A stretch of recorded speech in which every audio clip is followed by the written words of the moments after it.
코로나19와 인류, 그리고 기독교.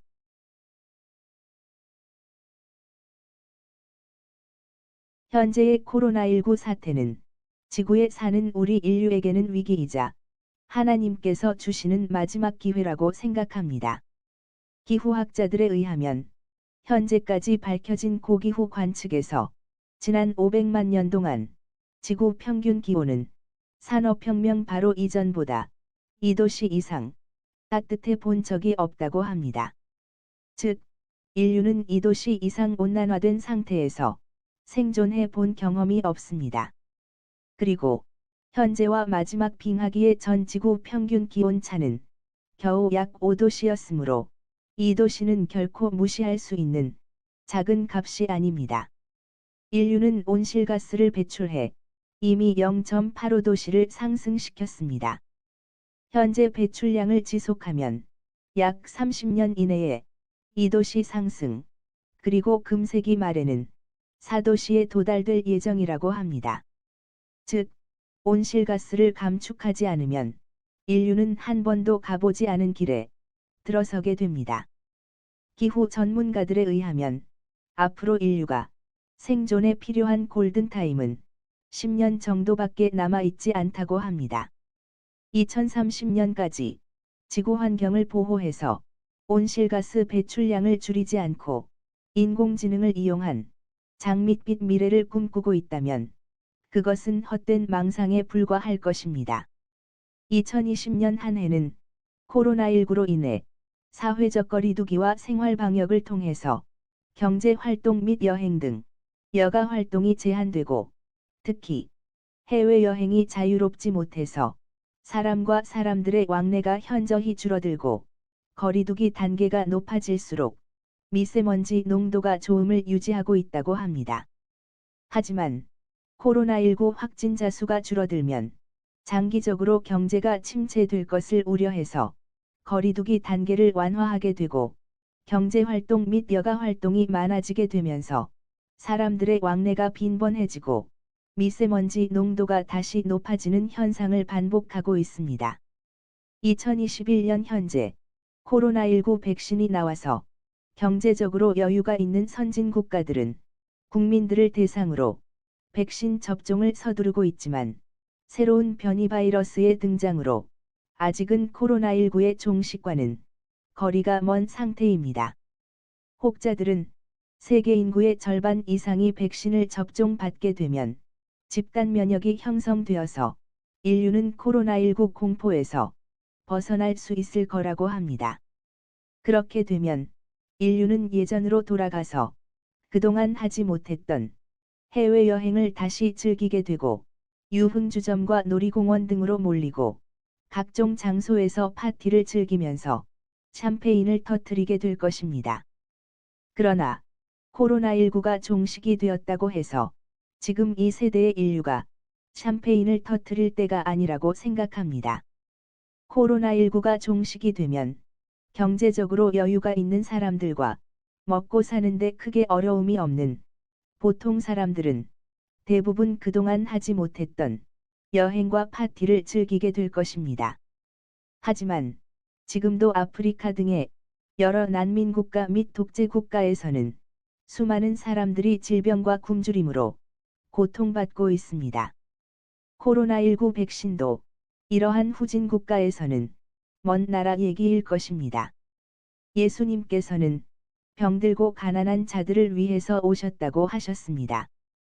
그러나 현재의 인류는 창세기의 소돔과 고모라처럼 향락에 빠져서 주변을 돌아보지 못하고 있습니다. 코로나19 백신이 나왔다고 해서 인류가 예전으로 돌아가서 향락에 빠져서 다시 자연을 훼손한다면 풍요롭고 화려했던 생활을 잊지 못해 뒤를 돌아보아서 소금 기둥이 되어버린 롯의 아내처럼 인류는 영원히 멈추게 될 것입니다. 현재의 위기에서 인류가 계속 살아남기 위해서는 가진 자들이 탐욕을 버리고 검소하고 겸손한 마음으로 주변의 병든 자들과 가난한 자들을 돌아보며 서로 나누고 이웃과 나라 간에 화평하게 될 때에 인류의 수명이 늘어나고 좀 더 밝은 미래를 희망해 볼 수 있을 것입니다. 창세기 3장 22절 말씀에 여호와 하나님이 이르시되 보라 이 사람이 선악을 아는 일에 우리 중 하나같이 되었으니 그가 그의 손을 들어 생명나무 열매도 따먹고 영생할까 하노라 하시고 라고 되어 있는데 기독교인이 아니라도 모두가 아는 선악과는 과일이 아니고 비유적으로 말씀하신 것으로 바로 재물, 돈이나 각종 재화를 상징하는 것으로 에덴 동산에도 재물은 존재하고 있었지만 사람과 짐승, 모든 생물들이 공동으로 소유하고 소비하는 현대의 이론으로 공산주의라고 해야 할까요?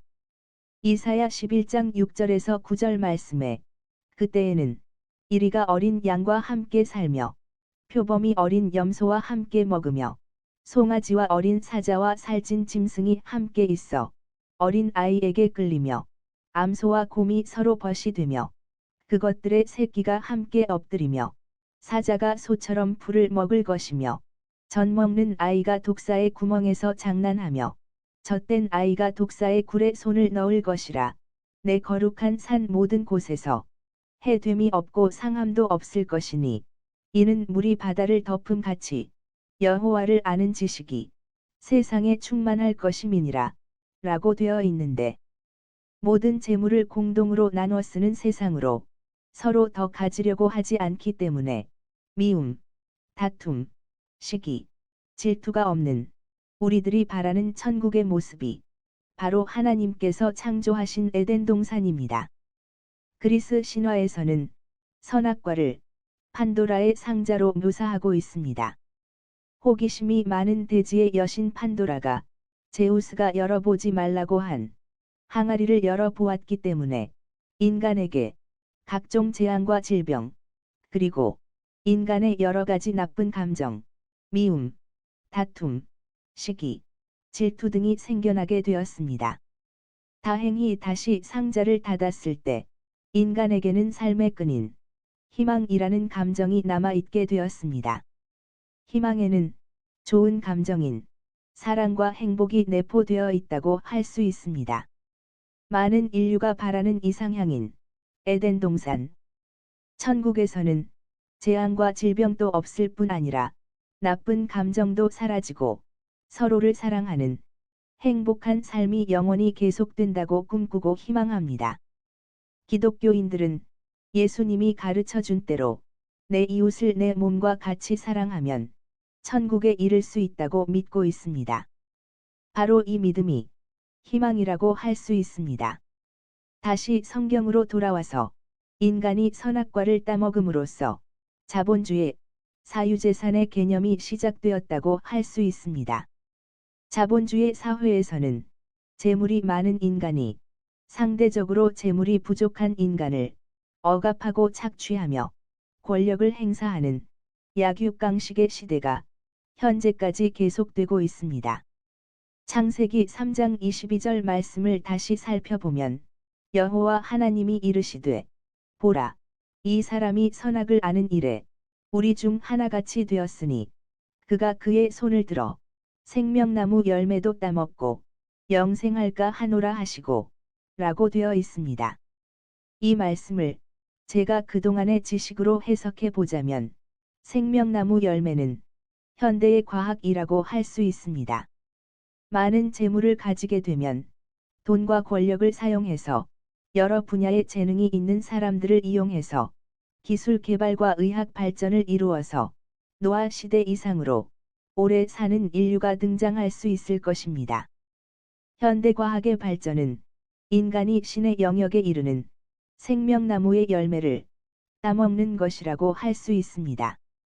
그리고 23절에는 여호와 하나님이 에덴 동산에서 그를 내보내어 그의 근원이 된 땅을 갈게 하시니라 고 되어 있습니다.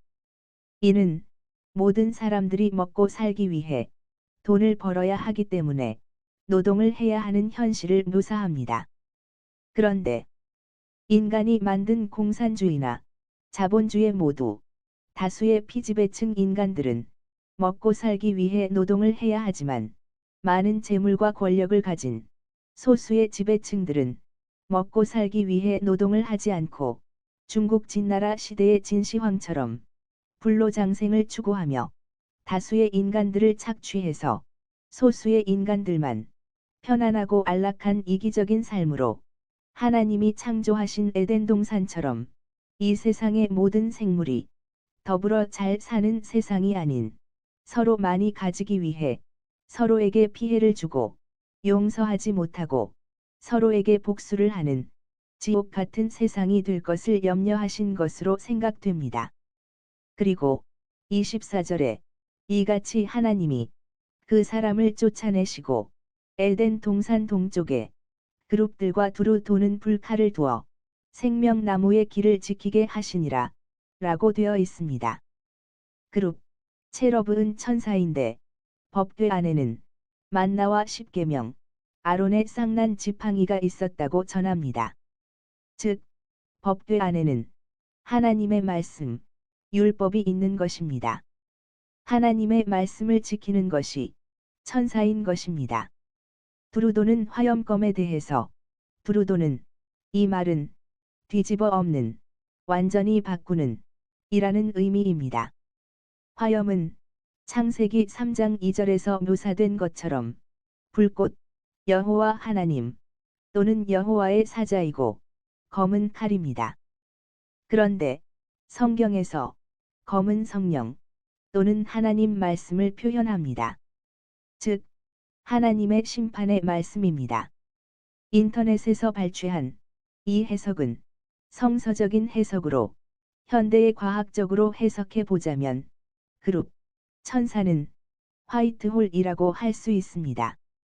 상대성 이론에서는 블랙홀처럼 끌어들이기만 하는 세계가 있으면 반드시 물질이 그 내부로는 절대 들어갈 수 없는 내뿜기만 하는 세계인 화이트홀이 존재한다고 합니다.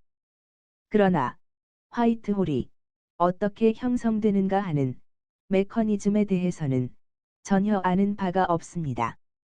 그리고 두루 도는 불칼은 블랙홀이라고 할 수 있습니다. 블랙홀은 강한 중력으로 인해 빛을 포함해 끌어들이기만 하고 어떤 것도 빠져나올 수 없는 시공간 영역입니다. 일반 상대성 이론에 의하면 충분히 무거운 물체는 언제나 블랙홀을 만듭니다.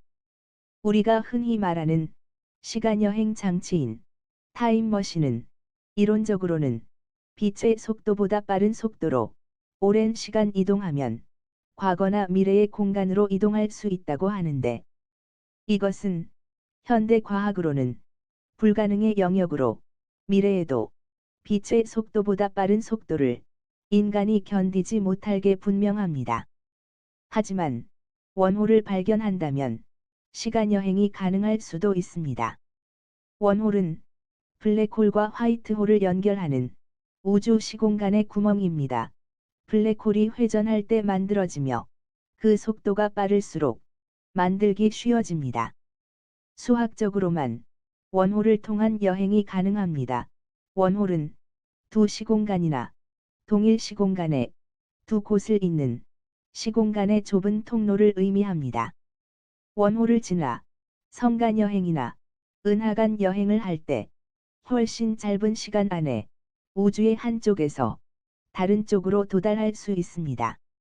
제 생각으로는 과학 발전으로 원홀을 통해서 에덴 동산에 들어간다고 해도 이미 선악과를 따먹은 인간의 욕심은 끝이 없기 때문에 SF 환타지 드라마처럼 시간 여행을 해서 시공간을 넘나들며 영원히 죽지 않고 이 세상 사람들에게 민폐를 끼치며 군림하며 사느라 진정한 마음의 평화를 느끼지 못할 것입니다. 누가복음 21장 27절 말씀에 그때의 사람들이 인자가 구름을 타고 능력과 큰 영광으로 오는 것을 보리라. 이 말씀을 문자대로 해석하면 예수님이 심판의 날에 구름을 타고 천사들의 나팔 소리와 함께 공중에서 재림하신다고 할 수 있습니다. 하지만 현재 인류는 인공위성을 쏘아 올리고 우주로 탐사선을 보내고 초음 속의 전투기와 비행기들이 하늘을 누비고 다니고 가까운 미래에는 인공지능 로봇이 인간의 노동을 대체할 수 있는 눈부신 과학 발전을 이룩한 시대에 살고 있습니다. 이러한 시대에 성경 말씀에 기록된 대로 구름을 타고 공중으로 재림하신다고 해서 사람들이 예수님께서 재림하신 것이라고 믿을까요? 아니면 외계인으로 생각할까요? 현대 과학기술로는 하나도 신비하지 않을 것 같은 장면입니다. 아마도 대부분의 사람들은 사기꾼의 퍼포먼스이거나 아니면 외계인으로 생각할 것입니다. 현대의 과학적인 새로운 패러다임을 가진 목회자들은 신앙생활도 시대 정신과 같이 호흡해야 한다고 말하고 있습니다. 제가 감히 모든 인류에게 말씀드리고자 하는 핵심은 예수님은 현재 클라우드를 통해 이미 우리 곁에 재림해 계신다고 할 수 있습니다. 클라우드란 영어로 클라우드는 구름을 뜻합니다. 컴퓨터 파일을 저장할 때 작업한 컴퓨터 내부에 있는 공간이 아니라 인터넷을 통하여 중앙 컴퓨터에 저장할 수 있는데 이 공간을 클라우드라고 부릅니다.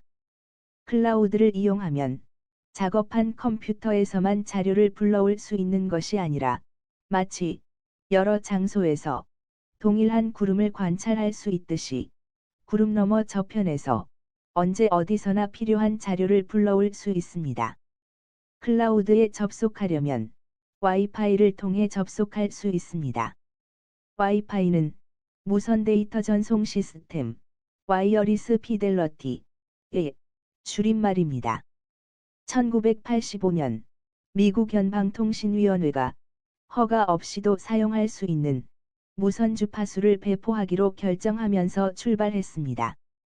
1997년 선두업체로 이루어진 위원회는 공통의 기준을 창안해냈고 2년 후 비영리 조직인 미국 무선랜 협회 WECA가 조직되면서 새로운 기술을 와이파이로 명명했습니다. 와이파이는 비밀번호가 없이 접속 가능한 와이파이가 있고 비밀번호를 입력해야 접속 가능한 와이파이가 있습니다. 이처럼 우리가 구름 너머 저편에 계시는 예수님과 와이파이를 통해 만날 수 있습니다. 하지만 와이파이를 통해 예수님을 만나려면 반드시 암호를 풀어야 가능합니다. 이 암호의 해답은 바로 성경 속에 있습니다. 마태복음 5장 1절에서 12절 말씀에 예수님이 말씀하신 팔복은 세상에서 말하는 복하고는 차원이 아주 다릅니다. 세상에서는 물질, 명예, 권력을 누리고 남편이 잘 되고 자식이 잘 되고 가족 모두가 무병장수하고 자식들이 부모에게 효도하고 형제간에 우애 있게 지내고 걱정 근심 다툼 없이 잘 살고 거기다가 죽는 복까지 누리면 사람들이 복 많은 사람이라고 부러워합니다. 아무리 세상 복이 많아도 예수님이 말씀하신 팔복을 누리지 못한다면 정직하게 말해서 복 있는 사람이 아닙니다. 가달근 모든 것을 누려보았던 솔로몬의 간증을 통해서 우리는 인간의 참된 행복이 무엇인지를 알 수 있기 때문입니다. 전도서는 솔로몬이 다윗 언약의 계승자로서의 자신의 소명을 잊고 자기 마음대로 살았던 삶의 경험을 통해 이스라엘 백성과 세계 만민을 향하여 하나님이 주신 인생을 헛되이 보내지 않도록 간증하는 것으로 전도서 1장 1절에서 3절 말씀에 다윗의 아들 예루살렘 왕 전도자의 말씀이라 전도자가 이르되 헛되고 헛되며 헛되고 헛되니 모든 것이 헛되도다. 해 아래에서 수고하는 모든 수고가 사람에게 무엇이 유익한가? 예수님께서는 복에 관해서 8가지 복을 말씀하셨습니다. 첫 번째 복은 심령이 가난한 자의 복입니다. 재물의 가난이 아니고 심령의 가난, 즉 겸손을 말씀하셨습니다. 심령이 가난한 자는 천국이 그들의 것이기 때문이라 하셨습니다. 과연 그럴까요? 재물이 아무리 많아도 만족할 줄 모르고 자기보다 더 많이 가진 사람을 미워하고 시기하고 욕심이 가득해서 더 많이 가지려 한다면 그 마음이 천국이겠습니까? 욕심이 없고 감사와 기쁨을 누린다면 그 마음이 천국이 아니겠습니까? 그리고 마음이 가난해야 하나님을 모십니다. 두 번째 복은 애통하는 자가 복이 있습니다. 어떤 애통을 해야 합니까? 본인 자신을 살피면서 애통하고 그리고 세상의 악을 보면서 애통해 하는 것입니다. 에스겔서 9장에 기록하시기를 예루살렘에 가증한 일로 말미암아 탄식하며 우는 자의 이마에 표를 그리라 하셨습니다. 애통은 회개를 가리켰습니다. 애통하면서 회개하고 세상의 악에 빠지지 않고 하나님과 멀어지지 않는 자가 복 있는 사람입니다. 세 번째, 온유한 자가 복이 있습니다. 예수님이 말씀하신 온유는 하나님의 말씀을 거역하지 않고 순종하는 온유를 가리켰습니다. 네 번째 복은 의에 줄이고 목마른 자가 복이 있습니다. 사람들은 돈에 줄이고 목말라 있습니다. 돈이 되는 일이라면 물불 가리지 않고 뛰어듭니다. 잠언서에 너희가 금과 은을 사모하듯 하나님의 지혜를 구하면 지혜자가 되리라 하셨습니다. 진리이신 하나님의 말씀만이 우리 영혼의 갈증을 만족시킬 수 있습니다. 다섯째 복은 긍휼히 여기는 자가 누리는 복입니다. 평소에 긍휼의 공덕을 많이 쌓은 사람은 긍휼히 여김을 받습니다. 여섯째, 마음이 청결한 자가 복이 있습니다. 마음이 깨끗해야 하나님을 보기 때문입니다. 마음을 깨끗하게 하는 세탁기가 있습니까? 예수님의 보혈이 내 죄를 깨끗하게 합니다. 그리고 하나님의 말씀이 죄로 얼룩진 내 마음을 깨끗하게 씻습니다. 일곱째 복은 화평케 하는 자가 누리는 복입니다. 화평하게 하는 자는 하나님의 아들이라 일컬음을 받을 것이라 하셨습니다. 머리 좋고 지식이 많고 세상에서 성공한 사람이 하나님의 아들이 아니고 화평케 하는 자가 하나님의 아들입니다. 예수님은 당신의 몸을 희생하시면서까지 죄로 인해 멀어진 사람과 하나님 사이를 화평케 하셨습니다. 하나님은 우리에게 화평케 하는 직임을 맡기셨습니다. 많은 사람을 옳은 대로 인도하는 자는 하늘의 별과 같이 영원히 빛날 것이라 하셨습니다. 마지막 여덟 번째 복은 의를 위하여 박해를 받는 자가 누리는 복입니다. 나로 말미암아 너희를 욕하고 박해하고 거짓으로 너희를 거슬러 모든 악한 말을 할 때에는 너희에게 복이 있나니 기뻐하고 즐거워하라. 하늘에서 너희 상이 큼이라. 너희 전에 있던 선지자들도 이같이 박해하였느니라 하셨습니다. 약자는 불의를 보고서도 무서워서 말을 못합니다. 누군가가 대신해서 불의에 대해서 저항을 하고 싸워준다면 얼마나 고맙습니까? 의를 위하여 박해를 받는 사람은 하나님 편에서도 세상 편에서도 소중한 사람입니다. 이 8가지를 요약을 하면 희락, 화평, 오래 참음, 자비, 양선, 충성, 온유, 절제라고 할 수 있습니다. 이 8가지 해답을 한 단어로 표현을 하면 바로 사랑입니다. 8가지 복을 통해 예수님과 만나려면 우리의 마음속에 성령이 충만해야 합니다. 누가복음 17장 20에서 21절 말씀에 바리새인들이 하나님의 나라가 어느 때에 임하나이까 묻거늘 예수께서 대답하여 이르시되 하나님의 나라는 볼 수 있게 임하는 것이 아니요 또 여기 있다 저기 있다고도 못하리니 하나님의 나라는 너희 안에 있느니라 라고 되어 있습니다. 예수님께서는 우리에게 내 이웃을 내 몸과 같이 사랑하라고 하셨습니다. 이 말씀을 우리들의 마음속에 모시고 온전히 믿고 행함으로써 성령이 충만하게 되고 성령의 와이파이가 켜질 때 예수님과 만날 수 있으므로 우리들은 비로소 천국에 이르게 될 것입니다.